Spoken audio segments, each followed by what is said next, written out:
My name is Carol Murphy, and I am President and CEO of Harvest House Buffalo. At Harvest House, we're about community. We're about building community, and we're about bringing community together. We know that people who live in generational poverty, people perhaps going through a hard time in their lives, they need additional resources. And so we bring people together that can help with access to healthcare, access to basic needs within a community that doesn't really necessarily have a lot of resources. I came to Harvest House to open a school, to open a workforce development site that would help people who needed just a little bit more of training or education so that they could be self-sustaining. We really believe that everybody should have the resources and the connections that they need in life to survive and thrive. We have to get a number of partnerships to bring people into the community. This area where we serve, it's a resource desert. It's really important that we're bringing in the services and the support for people that they need to be able to move forward in their lives. We take care of the people that nobody else wants to take care of. In the community that we serve, these people have so many different struggles that it makes it hard for them to focus. And that's where that long ingrained trauma happened. Resources were taken out of the community, but never replenished. This area used to be full of homeowners. All the houses were taken away. Now, a lot of them are run vacant.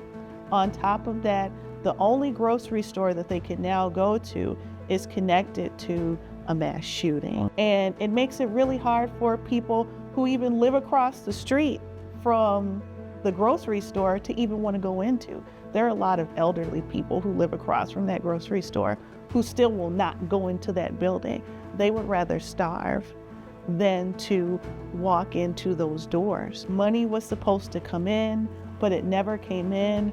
Resources were supposed to come in, and generation after generation after generation, you have people who maybe got their high school diploma, maybe barely got their GED, maybe didn't get a diploma at all and are just trying to struggle. And those are the people who really come into these doors. My goal every day is to inspire a team of incredible people who come here to serve their community.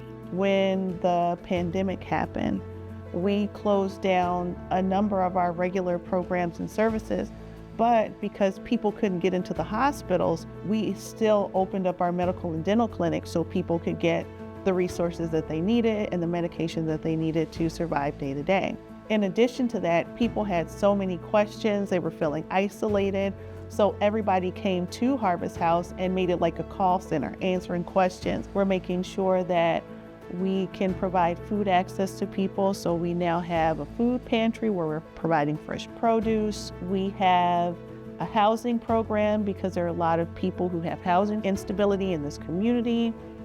We have an education center that has construction trades, medical trades, a new program that is 1115 waiver to provide additional services on top of the already services that we provide, our medical and dental clinic, the baby and children's ministry to provide food and clothing for people. I think we all at a certain time in our lives feel like we want to have a place where we feel that the work that we're doing is really making a difference in the community. At the end of the day, I get as much from this experience, I think, as I give to this experience. Being able to pour into the lives of young people is really special for me. And I'm just really blessed to be a part of Harvest House. To help a person move into the direction of saying, maybe I can do this. That's what we really bake into Harvest House, not just in the services that we provide, but the way that we greet people when you come in, the reception that you get from the staff here, even down to what we have on the walls. Everything is encouragement, everything is to make you feel welcome, and everything is to make you think that you are in a place that's safe, you're in a place where we are also encouraging you to move forward, and you can do it. You've seen Harvest House. You've seen our community of people who have come together to serve in a community that doesn't necessarily have a lot of resources. My hope is that as people leave Harvest House, leave here feeling valued, like their time has made a difference. And then the community as a whole is better.